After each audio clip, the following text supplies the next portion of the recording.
निम्नलिखित में से एक शब्द विशेषण नहीं है। याकूत, अचार, अकड़, अचंड, जिसमें अचार विशेषण नहीं है। निम्नलिखित शब्दों में से तद्भव शब्द कौन सा है? कटाह, अवर, रिक्त, कड़वा, जिसमें कड़वा शब्द तद्भव है। निम्नलिखित शब्दों में से विशेषण को पहचानिए। मजहब, पीड़ा, नैतिक, अज्ञान, जिसमें नैतिक विशेषण है। एक वाक्य में विशेषण का प्रयोग नहीं हुआ है। वह विद्यार्थी है, वह लड़का विद्यार्थी है, वह प्रबुद्ध विद्यार्थी है, वह परिश्रमी भी है, जिसमें विद्यार्थी, वह विद्यार्थी है, इसमें विशेषण का प्रयोग नहीं हुआ है। उत्साह शब्द का विशेषण है। उत्साह, अत्साह, उत्साह, उत्साहित या उत्साही, जिसमें उत्साहित विशेषण है उत्साह का। निम्नलिखित शब्दों में से कौन सा शब्द तत्सम शब्द नहीं है? जिसमें मनुष्य, स्तब्ध, गमन और अमी, जिसमें अमी जो है वो तत्सम शब्द नहीं है, ये तद्भव है। खगेश का पर्यायवाची शब्द है वासुदेव, वाक, वैनते या विदो, जिसमें वैनते जो है खगेश का पर्यायवाची है। अध का विलोम शब्द है नंबर 1 रति, नंबर 2 समाप्त, नंबर 3 खत्म या पूर्ण, तो इसमें अध का विलोम शब्द पूर्ण है। कल्पवृक्ष का पर्यायवाची नहीं है, जिसमें नंबर 1 अमृत तत्व, नंबर 2 परिजात, नंबर 3 शुर तरु, नंबर 4 कल्पतरु। तो बाकी तीनों कल्पवृक्ष का पर्यायवाची है, जिसमें अमृत तत्व पर्यायवाची नहीं है। गंगा का पर्यायवाची नहीं है। Number 1 Bhagirathi, number 2 Avatarani, number 3 Sursari, number 4 Mandakini, जिसमें बाकी तीनों पर्यायवाची हैं, जबकि अवतारणी जो है ये पर्यायवाची नहीं है। आविर्भाव का पर्यायवाची शब्द है विकास, निर्माण, जन्म या उद्भव, जिसमें आविर्भाव का पर्यायवाची शब्द उद्भव है। अनुपम का पर्यायवाची शब्द है स्वर्गीय, पार्थिव, लौकिक या अद्वितीय, जो कि अनुपम का पर्यायवाची शब्द है अद्वितीय। कौन सा शब्द अनीक का पर्यायवाची है? जिसमें अर्जुन, सेना, अग्नि, घोड़ा, तो सेना जो है ये अनीक का पर्यायवाची है। आनंद शब्द का उचित पर्यायवाची शब्द है तनुज या आमोद, नंबर 2 जो है अचल या प्रमोद, नंबर 3 साल या उल्लास, नंबर 4 मोद या हर्ष, तो इसमें मोद या हर्ष जो है ये आनंद का पर्यायवाची है। पीढ़ी दर पीढ़ी चला आने वाला, इसके लिए समुचित शब्द क्या होता है? परागत, तथागत, क्रमागत या अन्वयागत, तो इसमें अन्वयागत जो है पीढ़ी दर पीढ़ी चले आने के लिए समुचित शब्द है। जो छाती बल गमन करता है वाक्यांश के लिए पूरक होता है, सही शब्द। शीत ऋतु में होने वाली वर्षा के लिए एक शब्द बताना है, तो इसका सही अर्थ होता है महावत। निम्नलिखित में से शुद्ध वर्तनी वाला शब्द कौन सा है? नंबर 1 लालायित, नंबर 2 लालियत, नंबर 3 ललायित, नंबर 4 लालायित, तो शुद्ध वर्तनी वाला शब्द जो है ये लालायित है। गगनचुंबी का सर्वथा शुद्ध विलोम शब्द है भूतल, धराशायी, भूमिसात या तलस्पर्शी, तो इसमें सही शब्द है तलस्पर्शी। चेतन का विलोम बताइए। निचेतन, निकेतन, अचेतन या सचेतन, तो इसमें अचेतन जो है ये चेतन का विलोम शब्द है।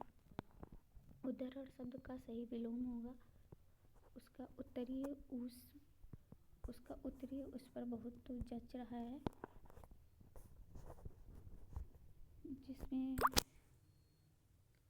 जिसका सही, इसके लिए सही शब्द जो होगा वो होगा अधोस्थ। कौन सा शब्द ऐहिक शब्द का विलोम है? जिसमें कि भौतिक, सांसारिक, पारलौकिक या अलौकिक, तो ऐहिक शब्द का पर्यायवाची सही विलोम शब्द होगा वो पारलौकिक होगा। अर्जुन शब्द का विलोम शब्द है अर्जित, अमृत, अनर्थ या व्ययन, तो व्ययन शब्द होगा सही पर्याय विलोम शब्द। इसमें त्रुटिपूर्ण वाक्य कौन सा है? इस विराट प्रदर्शन में भाग लेने के लिए पहुंचे कोई त्रुटि नहीं, कई रेलवे के कर्मचारी भी, तो इसमें त्रुटिपूर्ण वाक्य जो है वो कई रेलवे के कर्मचारी भी हैं, जबकि सही वाक्य होना चाहिए कि रेलवे के कई कर्मचारी भी। नीचे लिखे वाक्यों में से कौन सा वाक्य सही है? उसकी आयु 30 वर्ष है, इस समय उसकी अवस्था 30 वर्ष है।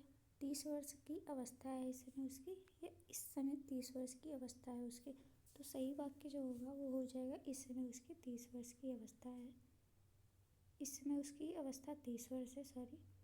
निम्नलिखित वाक्यों में क्रिया संबंधी शुद्ध वाक्य बताइए। वह सोत जाग पड़ा, वह सोता सोता जाग पड़ा, वह सोते सोते जाग पड़ा, या वह सो सो कर जग पड़ा।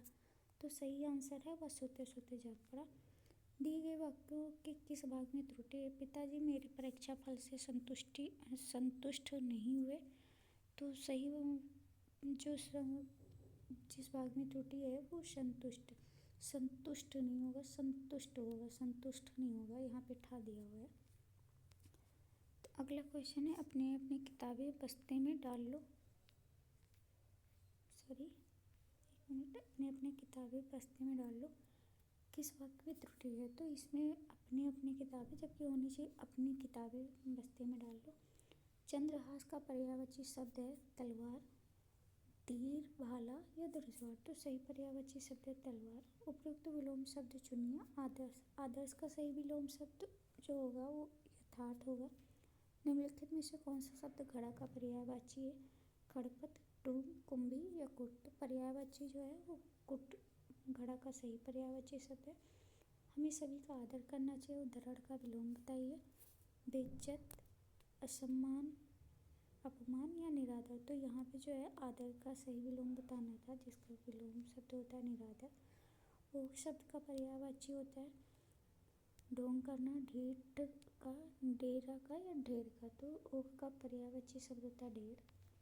निम्नलिखित में से कौन सा तत्सम शब्द नहीं है? चैत्य, ज्येष्ठ, आषाढ़, फाल्गुन। तो सही शब्द जो है वो चैत्य तत्सम शब्द नहीं है, ये तद्भव है। जबकि जो सही तत्सम शब्द होता है वो चैत्र होता है। एवं शब्द का तत्भव रूप क्या होता है? एवं और यथा या यूं। तो इसका एवं का तद्भव जो होता है वो यूं होता है। उच्छ्वास शब्द का तद्भव रूप होगा श्वास, प्रवास, उश्वास या निश्वास। तो सही जो शब्द होगा तद्भव वो उश्वास होगा। उच्छ्वास एक तत्सम शब्द है। कौन सा शब्द तत्सम नहीं है? अतीन, घृत, दुग्ध या आंसू। तो जो आंसू है ये तत्सम नहीं है, इसका सही शब्द जो होगा वो अश्रु होगा। आवा का तत्सम शब्द क्या होगा? तो आवा का तत्सम शब्द जो होगा वो अपाक होगा। आपका तत्सम शब्द क्या है? तो आपका जो तत्सम शब्द है वो आत्मा होगा। नीचे दिए गए विकल्पों में से तत्सम शब्द का चयन करें। आम्र, दूध, शहीद या खिड़की।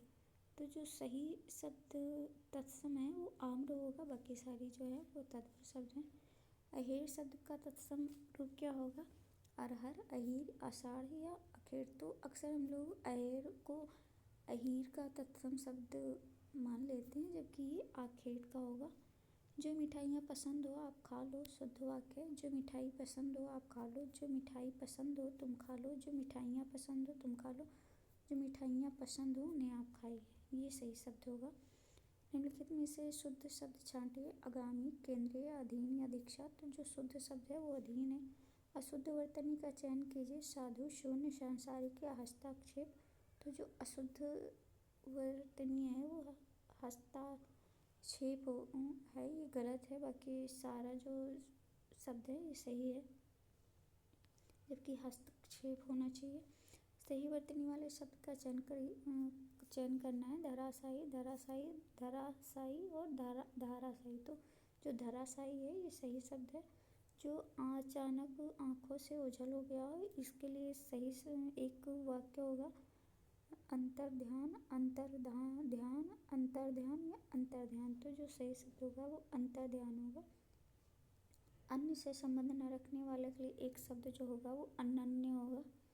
जो अभी अभी उत्पन्न हुआ हो उसके लिए एक उपयुक्त शब्द होगा अद्य प्रसूत। अथाह शब्द के लिए एक वाक्य है जिसकी गहराई न नापी जा सके। अच्छा, यहाँ पे हम लोग कंफ्यूज हो जाते हैं इस वर्ड से कि जिसकी कोई सीमा ना हो, तो ऐसा नहीं है। जबकि अथाह शब्द का होता है जिसकी गहराई नापी ना जा सके। किसी और स्थान पर वाक्यांश के लिए एक शब्द होगा अन्यत्र। कोप का विलोम शब्द होगा कृपा। निम्नलिखित वाक्यों में से विशेषण का प्रयोग नहीं हुआ है। दोनों बच्चे बहुत भूखे थे, माँ ने गर्मा गर्म खाना बनाया, बच्चों ने खाना खाया, माँ ने कहा और रोटी लो। तो जो विशेषण का प्रयोग नहीं हुआ है वो बच्चों ने खाना खाया, इसमें कोई भी विशेषण नहीं है। निम्नलिखित शब्दों में से विशेषण है प्रपंच, सरपंच, पहुँच या पांचवा। तो जो विशेषण शब्द है पांचवा शब्द विशेषण है? निम्नलिखित में से कौन सा शब्द विशेषण है? सुंदरता, कवि, विद्वान या भलाई। तो जो विद्वान है भलाई जो है विशेषण शब्द है। निम्नलिखित में से कौन सा विशेषण संज्ञा से नहीं बना है? श्रीमान, दानी, सुंदर या चमकीला। तो जो सुंदर है ये विशेषण से नहीं बना है। निम्नलिखित शब्दों में से एक विशेषण नहीं है। सर्व, सर्व, गर्व या भव्य। तो जो गर्व है ये विशेषण नहीं है। दिए गए विकल्पों में से कृपण का विरुद्ध शब्द चुनना है। तो जो उदार है ये कृपण का विरुद्ध शब्द मतलब विलोम शब्द है। अग्नि का विशेषण क्या होगा? तो अग्नि का विशेषण अग्नि होगा। जो पान करने योग्य नहीं है के लिए एक शब्द है अपेय। किसी कार्य के लिए दी जाने वाली आर्थिक सहायता हेतु एक उपयुक्त शब्द जो होगा वो अनुदान होगा। तो इसी के साथ हम लोगों का जो क्वेश्चन आंसर है और एक टेस्ट है वो समाप्त हुआ है। मिलते हैं अगले वीडियो में। धन्यवाद।